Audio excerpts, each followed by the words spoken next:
하나님에 대해서 어떻게 알 수 있느냐라고 하는 내용인데, 여러분들은 하나님을 어떻게 알게 되셨습니까? 네? 어떻게 알게 되셨나요?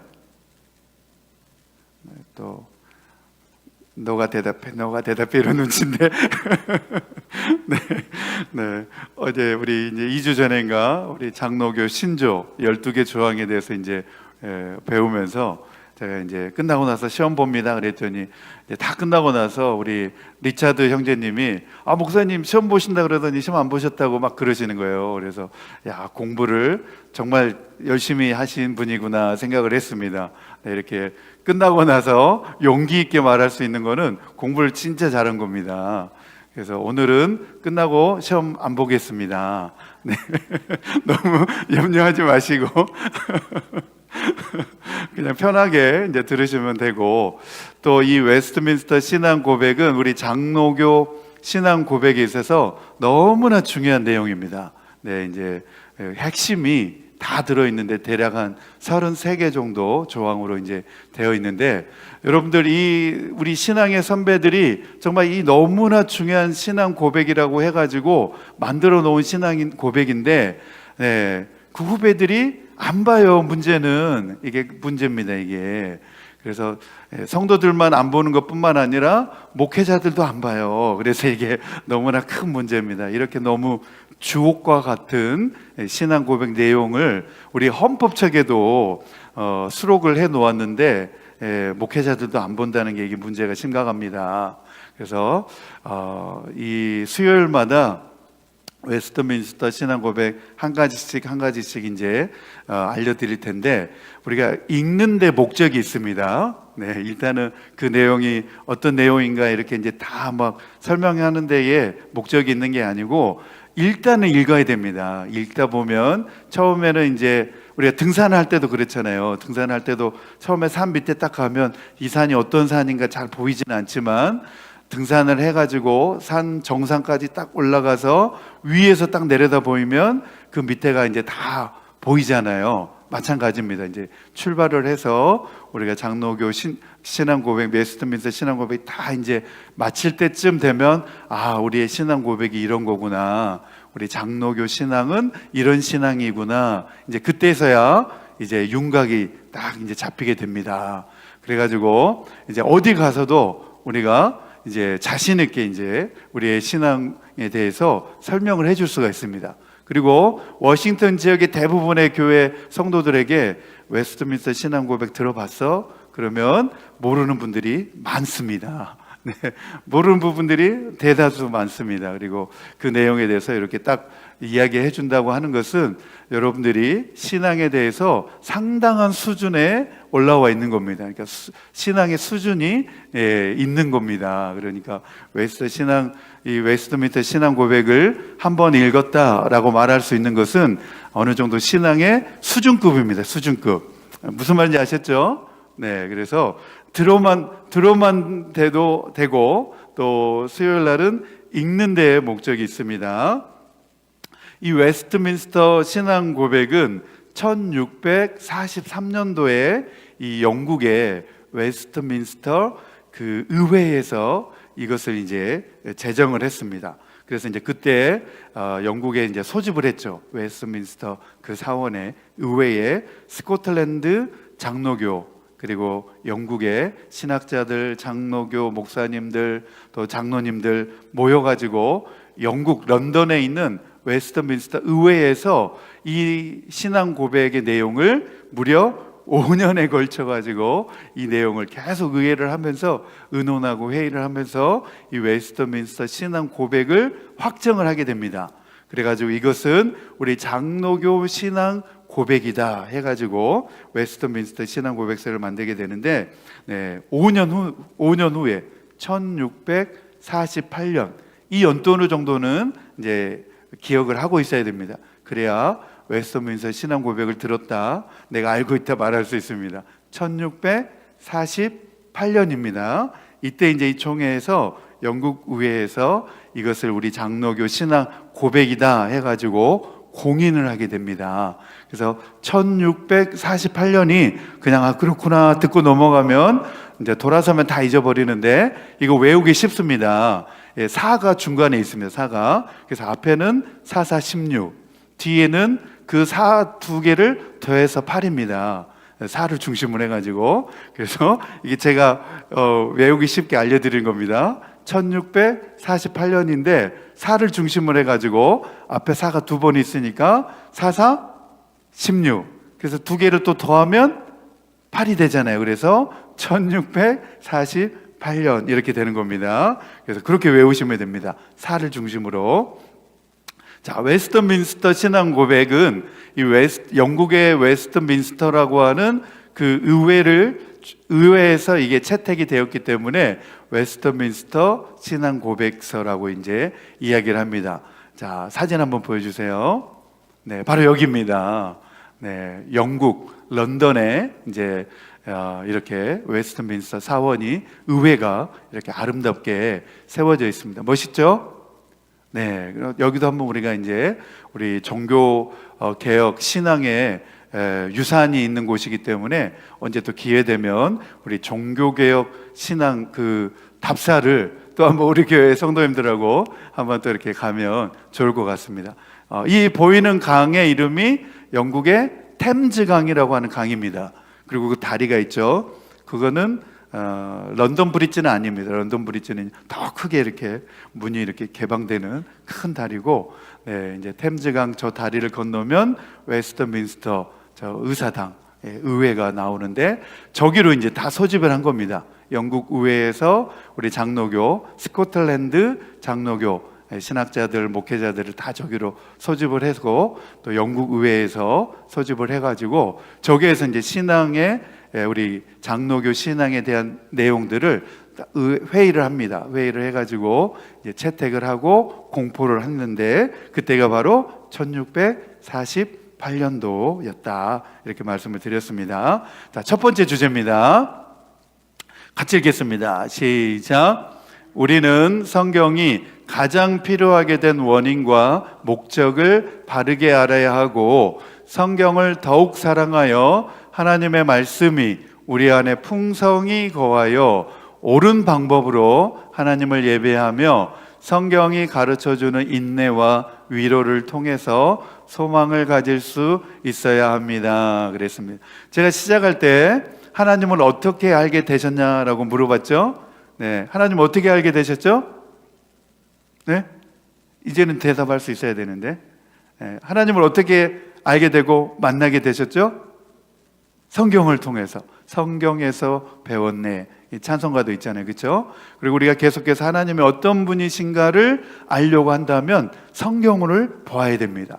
성경을 읽으면 하나님이 어떤 분이신지 우리는 알 수가 있게 되는데, 자, 그 내용입니다. 오늘은 성경에 관한 내용입니다. 자, 우리 개혁교회 신앙의 선배들은 성경을 어떻게 정의하고 있는지에 대해서 이제 10가지 정도 되는데, 자, 첫 번째 항입니다. 첫 번째 1항. 자, 같이 읽겠습니다. 시작. 자연의 빛과 창조의 업적과 섭리가 하나님의 선과 지혜와 권능을 잘 나타내므로 사람이 핑계할 수 없게 되었다. 그러나 그것은 구원을 얻기에 필요한 하나님과 그의 뜻에 관한 지식을 얻기에 충분치 못하였으므로 주님은 여러 기회에 여러 가지 방법으로 교회에 대하여 자신을 계시하시고 자신의 뜻을 선포하시기를 기뻐하셨다 그랬습니다. 자, 그리고 시작. 그리고 나중에는 진리를 더 잘 보존하시고 전파하시며 육신의 부패와 사단과 세상의 악에 대하여 교회를 더 견고하게 건설하시고 또한 위안하시기 위하여 주님의 뜻을 온전히 기록해 두시기를 기뻐하셨다. 이것이 성경이 가장 필요하게 된 원인이다. 그러나 하나님이 자기의 뜻을 자기 백성에게 계시해 주시던 이전 방법은 현재 중지되어 버렸다 그랬습니다. 거기까지죠? 네, 거기까지입니다. 네, 제가 이제 중고등학교 학생 시절에는 이제 이 웨스트민스터 전집이라 그래가지고 저를 가르쳐 주시던 우리 중고등학교 그 중고등부 집사님 집에 가면 책장에 막 전집을 이렇게 꽂혀 있었어요. 그래가지고 읽어보면 도무지 무슨 내용인지 어려워가지고 이해할 수가 없는데, 지금 이제 다시 이렇게 제가 이렇게 쭉 이제 수요일날 우리 성도님들하고 같이 나누기 위해서 준비를 이제 하면서 보니까 지금은 이제 많이 개정이 됐더라고요. 그래서 그 번역도 많이 이제 좀 명료하게 됐고 명확하게 됐고 알기 쉽도록 이렇게 번역이 잘 많이 되어 있더라고요. 그래서 읽어보니까 이제 많이 좋아졌더라고요. 새 번역으로 이제 많이 번역이 돼서, 자, 하나님을 어떻게 할 수 있느냐? 이제 하나님은 자연의 빛과 또 하나님이 창조하신 피조 세계를 통하여 그분을 알 수가 있다. 자, 그렇기 때문에 하나님이 이 세상 우주 만물 가운데서 드러나 있기 때문에, 그분의 창조된 세계 가운데 드러나 있기 때문에 하나님을 알 수가 있고, 하나님을 모른다고 핑계할 수가 없다. 이거 누가 한 말이죠? 누가 한 말일까요? 이 사도 바울이 로마서에서 이야기하잖아요. 그 내용입니다. 다 이게 성경에서 말하고 있는 내용을 다 핵심으로 골자로 이렇게 잡아놓은 겁니다. 그래서 하나님을 모른다라고, 알지 못했다라고 핑계할 수가 없다는 거예요. 핑계대지 말라는 거예요. 하나님은 없다, 하나님 모른다, 핑계대지 말라는 거예요. 그런데 이 모든 피조된 세계에서 그것을 통하여서 우리가 하나님을 알 만한 것이 우리 속에 있지만, 구원을 받기 위하여선 그것이 충분하지 않다는 거예요. 그것을 통하여서 우리가 하나님을 알고 만나가지고 구원에 이를 수 있도록 하는 데에는 그 지식이, 그 정보가 충분하지 못하였으므로, 하나님은 성경을 통하여서, 성경이 기록되어지게 하심으로써 자기를 계시해 주셨다는 거예요. 그리고 예수님을 계시해 주시고, 그래서 성경의 기록을 통하여서 하나님을 더 분명히 알 수 있게 해 주셨다는 거예요. 그리고 이 진리를 더 잘 보존하고 전파하시며, 또 육체의 부패와 사단과 세상의 악에 대하여 그것을 알려주시기 위하여서 성경을 기록하도록 해 놓으셨다는 겁니다. 그래서 그 속에서, 성경 안에서 우리 모두가 다 하나님의 온전하신 뜻을 다 깨달아 알 수 있게 해 놓으셨다는 겁니다. 그리고 이제 이 성경의 기록은 이제 구약 성경 39권, 신약 27권, 이 정경의 말씀으로 이제 성경의 기록은 다 중재가 되었다, 완료가 되었다. 지금 그 의미입니다. 더 이상의 성경은 이제 없다. 지금도 어떤 분들은 내가 지금 기록하고 있는 것이 사도행전처럼 막 29장 30장처럼 나중에 이제 시간이 지나가지고 이것이 성경에 포함될 수 있을 것이다 막 생각하고 성경을 막 기록하고 있는 사람들이 있다고 하더라고요. 근데 성경의 계시는 이미 성경의 기록 당시로 다 완료가 되었다는 거예요. 이제 더 이상 성경이 존재하지 않는다는 거예요. 그래서 우리가 가지고 있는 이 66권의 말씀이 온전한 하나님의 말씀으로서 권위 있는, 최종적인 권위 있는 말씀으로 이제 기록이 되어졌다라고 우리는 그렇게 고백한다는 겁니다. 모든 인간은 자기 자신이 존재한다는 사실을 알 수 있잖아요. 그렇죠? 내가 지금 살아있고 존재하고 있기 때문에 내가 존재하고 있다는 것을 알고 있듯이, 하나님도 마찬가지로 그렇게 존재하고 계신 분이라는 사실을 우리는 알 수 있다는 거예요.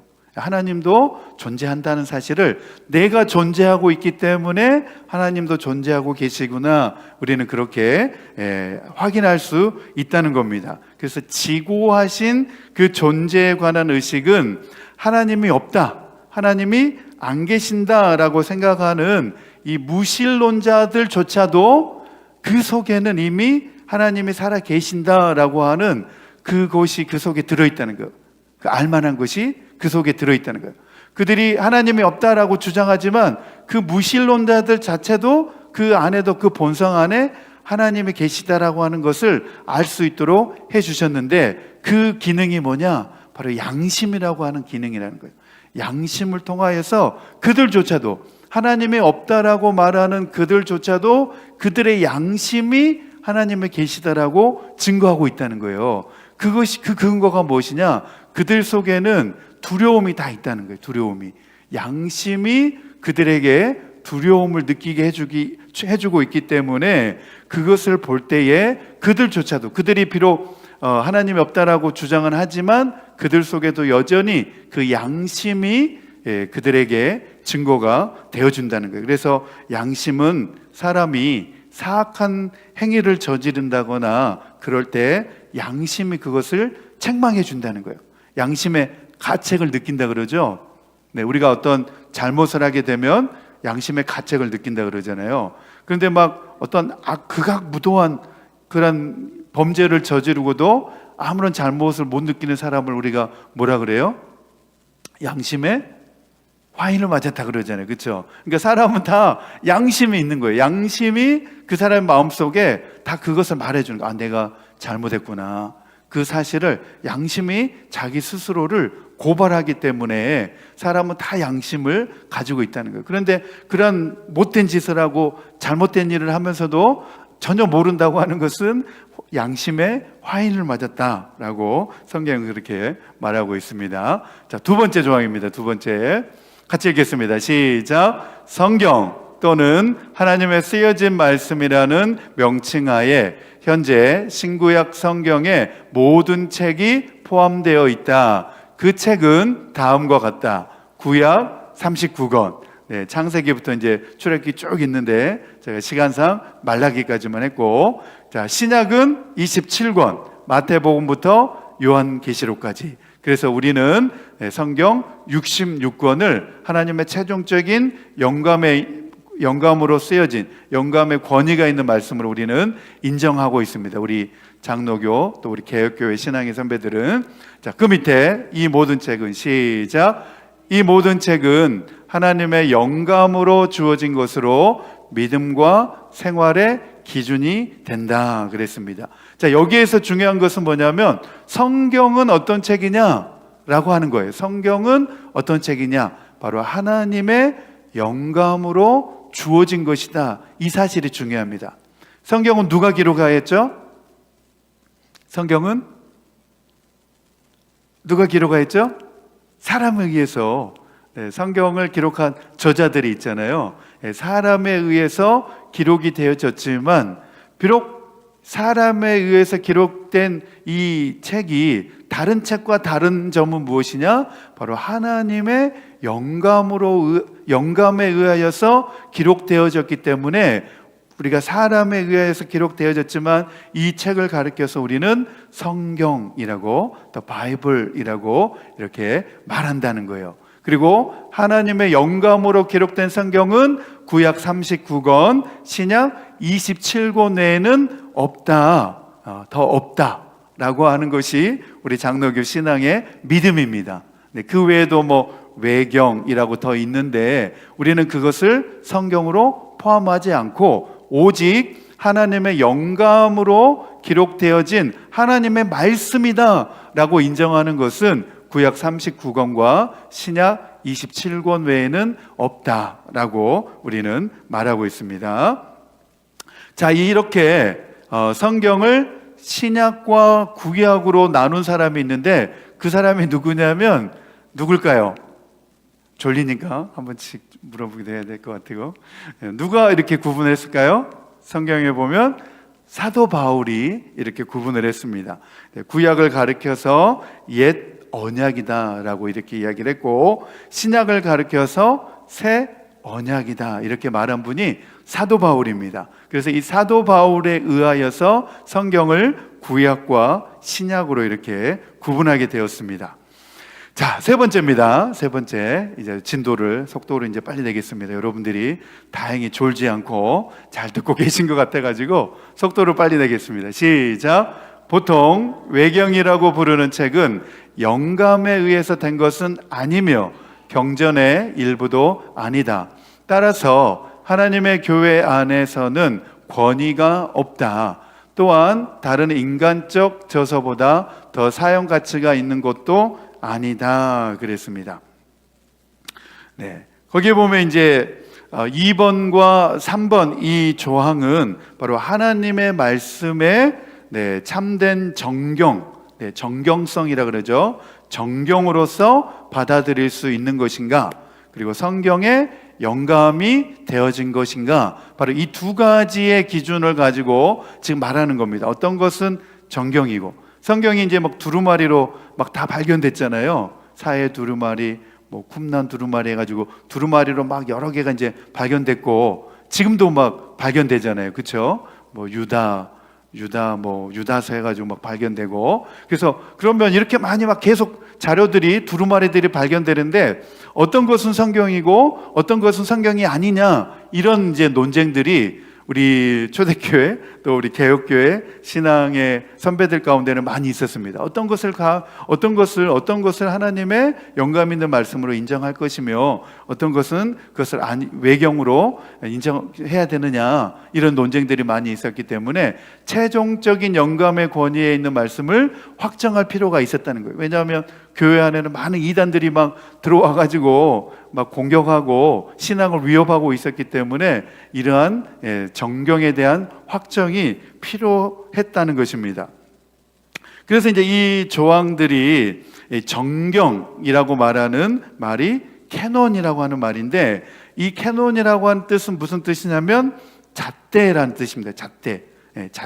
그것은 이제 기준이 되는 거죠. 스탠다드가 되는 거죠. 그것을 기준으로 삼아가지고 우리의 믿음과 삶의 온전한 규칙을 세워 나간다고 하는 의미에서 이제 캐논, 이렇게 일컬었습니다. 그리고 이 조항은 로마 카톨릭 교회와 또 자연 신론자들이 주장하고 있는 그 주장에 대해서 맞서기 위해서 이 내용을 이제 추가를 했습니다. 그래서 외경도 성경과 동등한 권위를 가진다라고 로마 카톨릭 교회들은 그렇게 주장을 했습니다. 그래서 지금도 보면 이제 공동 번역이라고 하는 그 성경을 보면 외경들이 다 들어와 있죠. 뭐 마테오 복음서 해가지고 막 다 들어와 있죠. 마카비 복음서 해가지고 다 들어와 있죠. 그런 외경들은, 그러나 우리 장로교 또 우리 개혁교회 신앙의 선배들은 그것을 정경으로 포함을 시키지는 않았습니다. 그리고 하나님의 말씀의 영감을 부정하는 그러한 사람들에게 대항하여서도 이 성경의 66권은 바로 하나님의 영감에 의하여서 기록되어진 말씀이다, 그렇게 최종적으로 우리 신앙의 선배들은 확정을 하게 되었습니다. 자, 네 번째입니다. 네 번째 항 같이 읽겠습니다. 시작. 성경의 권위에 대하여 우리는 그것을 믿고 복종해야 한다. 그 권위는 어떤 사람이나 교회의 증언에 의거하는 것이 아니라 진리 자체이시며 저자가 되시는 하나님께 전적으로 매어 있다. 그것은 하나님의 말씀이다. 따라서 우리는 그것을 받아들여야 한다, 이렇게 되어 있습니다. 왜 이제 이런 말을 하게 되냐면 로마 카톨릭 교회 때문에 그렇습니다. 로마 카톨릭 교회는 성경의 권위보다 교회의 권위, 로마 카톨릭 교회의 권위, 또 교황의 권위를 더 앞세우고 내세우기 때문에 우리 신앙의 선배들은 사람에게 권위가 있는 것이 아니라 오직 하나님의 말씀인 성경의 권위가 있다. 그래서 성경의 말씀이 하나님의 영감된 말씀으로 기록되어졌기 때문에 그 진리 자체에 권위가 있는 것이다 라고 이렇게 주장하고 있는 것입니다. 자, 그 다음 우리 5항, 제5항 같이 읽겠습니다. 시작. 우리는 교회의 증언에 따라 성경을 고귀한 것으로 평가한다. 내용의 고귀함, 교리의 적절함, 문체의 장엄성, 모든 부분의 통일성, 성경 전체의 목표, 그것은 하나님께 모든 영광을 돌린다는 것이다 그랬습니다. 성경을 이제 정경으로 확정할 때에 바로 이러한 엄격한 기준에 따라서 그렇게 정경으로 확정을 했다는 거죠. 자, 그 다음 시작. 인간의 유일한 구원의 길을 보여주는 모든 발견, 그 밖에 여러 가지 비교할 수도 없는 훌륭한 내용과 거기에 나타나는 전체적 완전성, 이와 같은 모든 줄거리는 성경이 하나님의 말씀이라는 것을 충분히 납득하고 또한 그것이 틀림없는 진리이며 신적 권위를 가지고 있다고 확신할 수 있는 것은 우리의 마음속에서 말씀을 통해서 증거하시는 성령의 내적 활동에 의한 것이다 그랬습니다. 이게 너무나 중요한 거죠. 이제 가톨릭에서는 교황이 성경을 인정하기 때문에 성경보다 교황의 권위가 더 절대적이다라고 계속해서 주장하고 있었기 때문에 우리 개혁교회 신앙의 선배들은 그러한 가톨릭에 대한 모순된 주장에 대하여서 맞선 거죠. 가톨릭이 주장하고 있는 그 주장은 옳지 않다고 맞선 겁니다. 그래서 성경의 권위는 하나님의 영감된 그 말씀에 있는 것이지 사람의 권위에서 나오는 것이 아니다. 교황이 성경의 정경을 확정해서 교황의 권위가 더 있는 것이 아니다. 성경의 그 말씀 자체에, 하나님의 말씀 그 자체에 영감 있는 말씀이기 때문에 그 말씀 속에 최종적인 권위가 있는 것이기 때문에 우리는 성경으로 다시 모든 그 권위를 되돌려야 된다라고 우리 신앙의 선배들은 주장을 하게 된 거죠. 네, 교황이 절대 무호하지 않습니다. 교황도 실수 많이 합니다. 그런데 지금 가톨릭은 교황 무호설을 주장하면서 지금 어긋나고 있죠. 그래서 우리 개혁교회 신앙의 선배들은 다시 우리는 성경의 권위를 회복해야 된다라고 주장하면서 이 신앙 고백의 내용을 지금 확정을 해놓게 되었습니다. 그래서 네 번째 항과 다섯 번째 항, 이 두 가지는 바로 성경의 권위의 문제입니다. 성경의 권위가 사람이나 교회에, 이 가톨릭 교회에 있는 것이 절대 아니다. 바로 성경의 저자이신 하나님께 있는 것이다. 하나님께 전적으로 의존해야 된다라고 주장했던 우리 신앙의 선배들의 믿음입니다. 그렇기 때문에 성경을 읽어야 되겠죠? 네, 성경을 부지런히 읽어야 되겠죠. 우리 신앙의 선배들이 이처럼 성경을 강조하였는데 우리 믿음의 후배들이 이 성경을 가까이 하지 않으면 큰일 납니다. 자, 그 다음 우리 6항 여섯 번째 같이 읽겠습니다. 시작. 하나님 자신의 영광과 인간의 구원과 믿음과 생에 필요한 모든 것에 관하여 하나님이 가지시는 모든 계획은 성경 안에 분명히 나타나 있거나 그렇지 않으면 좋고 필요한 규결로서 성경에서 찾아낼 수 있다. 이 성경에 대하여 어느 때를 막론하고 성령의 새로운 계시로서나 인간의 전통으로서도 더 첨가할 수 없다 그랬습니다. 네, 성령의 새로운 계시가 더 지금 진행돼서 있는 것도 아니고 인간의 전통을 주장하는 가톨릭에 대하여서도 그렇게 해서는 안 된다, 더 첨가할 수 없다라고 지금 말하는 겁니다. 네, 그 다음 시작. 그리고 우리는 또한 하나님의 영의 내적 비침이 말씀에 계시된 그것을 이해하는 데 필요하다는 것을 인정한다. 그와 동시에 하나님을 예배하는 데는 여러 가지 형식이 있으며 교회 정치나 인간의 행동과 사회에도 여러 가지 종류가 있다는 것도 인정한다. 이와 같은 예배와 교회 정치는 언제든지 지켜야 할 그 말씀의 일반적 규칙에 따라서 자연의 도리와 신자의 사려 분별을 통해서 조직되어야 한다. 이게 말이 상당히 어렵죠. 네, 성경이 중요하다는 겁니다. 전통보다도 성경이 더 우위에 있다. 그래서 이 가톨릭 교황에 대하여서 우리 신앙의 선배들이 지금 반론을 제기하고 있는 내용입니다. 자, 7번. 네, 7번까지 읽고 좀 더 설명을 해드리겠습니다. 7번 시작. 성령 안에 있는 모든 것이 그 자체가 자명하거나 모든 사람에게 분명한 것은 아니다. 그러나 구원을 얻기 위해서 알아야 하고 믿어야 하고 지켜야 할 것은 그 안에 분명히 지시되고 계시되어 있으므로 교육을 받은 사람이나 받지 않는 사람이라도 적당한 방법만 사용한다면 그것에 대한 충분한 이해를 가질 수 있는 것이다. 이게 너무나 중요합니다. 지금 우리 개혁교회 신앙의 선배들이 이 7번에 대한 명시해 놓은 이 내용이 있기 때문에 우리가 지금 이 평신도들도 성경을 받을 수 있고 성경을 읽을 수 있게 된 겁니다.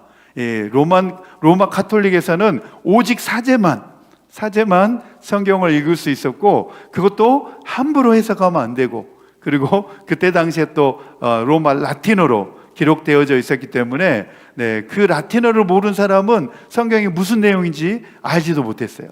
오직 성경이 천주교 사제의 전유물이었습니다. 사제들만 가지고 있을 수 있고 사제들만 볼 수 있었고 읽을 수 있었습니다. 그러나 우리 개혁교회 신앙의 선배들이 성경은 누구나 다 읽을 수 있다, 그 안에 계시되어 있으므로 교육을 받은 사람이나 받지 않는 사람이라도 적당한 방법만 사용한다면 그것에 대한 충분한 이해를 가질 수 있다 해가지고 이야기를 해줬기 때문에 지금 이렇게 우리가 평신도들이라 할지라도 성경을 손에 가질 수 있게 된 겁니다. 그래서 성경은 이제 나오죠. 성경 안에 있는 모든 것이 그 자체가 자명하거나 모든 사람에게 분명한 것은 아니다. 이게 지금 무슨 말이냐면 성경이 과학책이 아니라는 거예요. 성경이 과학책도 아니고 성경이 역사책도 아니라는 거예요. 어떤 분은 막 과학자들은 성경이 막 과학적이지 못하다 막 이렇게 주장하는데, 성경 안에 분명히 과학이 들어있지만 그러나 과학을 증명하기 위해서 기록된 책이 아니라는 거예요. 그리고 성경에 역사가 들어있지만 그러나 그 역사를 말해주기 위해서 기록된 역사책도 아니라는 거예요. 성경의 분명한 목적은 뭐라는 거예요? 그러나 구원을 얻기 위해서, 성경은 왜 기록이 되어졌느냐? 우리로 하여금 그 성경을 읽고 구원을 얻기 위해서 기록이 되어졌다는 거예요. 그래서 성경의 목적은 우리 모두가 다 읽고 성경을 하나님의 말씀으로 우리가 읽고 구원을 얻기 위해서 기록되어졌기 때문에 성경은 역사책이나 과학책 정도로 이해해서는 안 된다는 겁니다. 자, 그 다음 우리 8번. 8번. 자, 8번 읽겠습니다. 시작.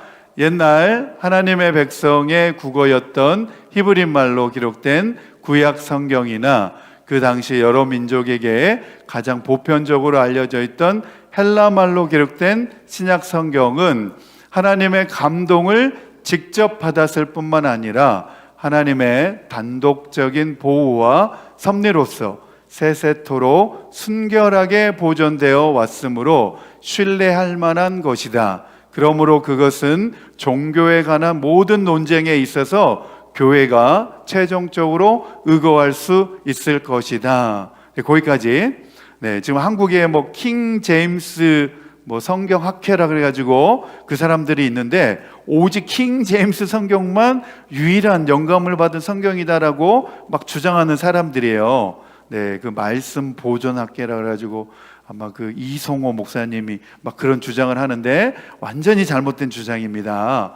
오직 킹 제임스 성경만 영감받은 유일한 성경이다라고 막 주장하는데, 사실 킹 제임스 성경을 한국말로 번역한 내용도 엉터리가 많이 있습니다. 그래서 그 사람들이 주장하는 것은 논리적으로 오류가 상당히 많이 있습니다.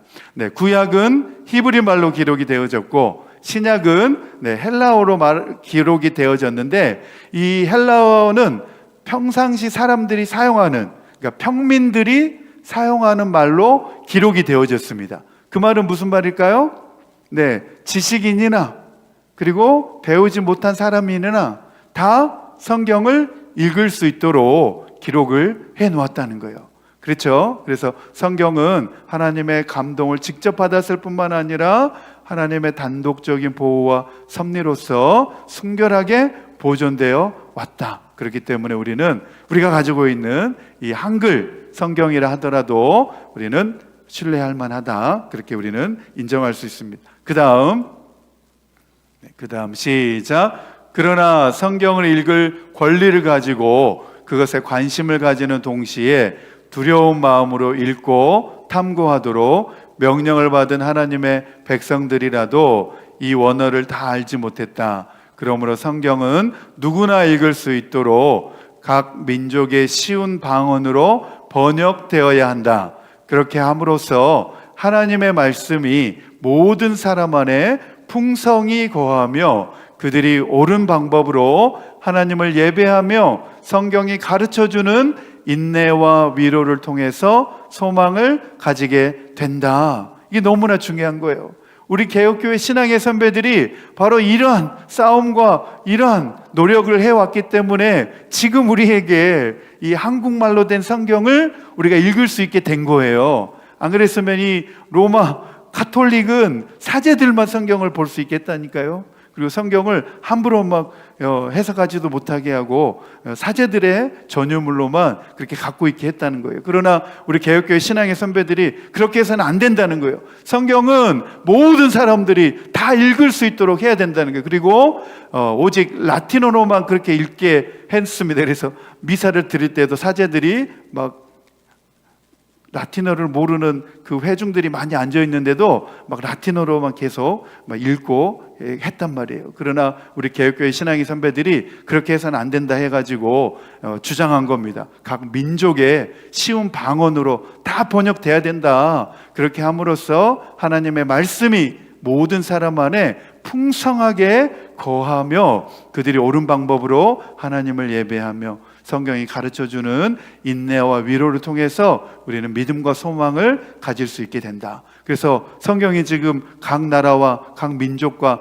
난곳 방언으로 지금 다 지금 번역돼서 읽혀주고 있잖아요. 그렇죠? 저 아프리카도 들어가 보면 성경이 다 번역돼 가지고 막 성경을 아프리카도 막 읽고 있고 다 우리 개혁교회 신앙의 선배들의 이 유산으로 지금 그 결과입니다. 그분들의 노력의 결과입니다. 수고의 결과이기 때문에 우리는 부지런히 우리 한국말로 또 성경을 읽도록 이렇게 해놨으니까 우리는 성경을 계속 읽어야 됩니다. 사랑하고. 자, 그 다음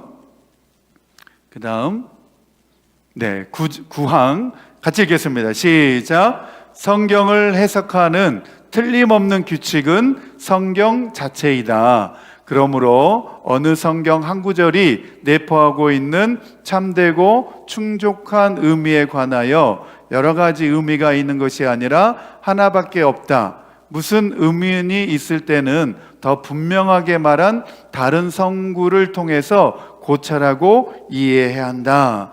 이제 그 내용입니다. 그러니까 성경을 해석할 때에 만약에 이 내용이 잘 이해가 안 되거든, 네, 엉터리로 너무 확대해서 막 자기 나름대로 자의적으로 해석하지 말고 다른 본문을 찾아보라는 거예요. 그리고 구약을 찾아보라는 거예요.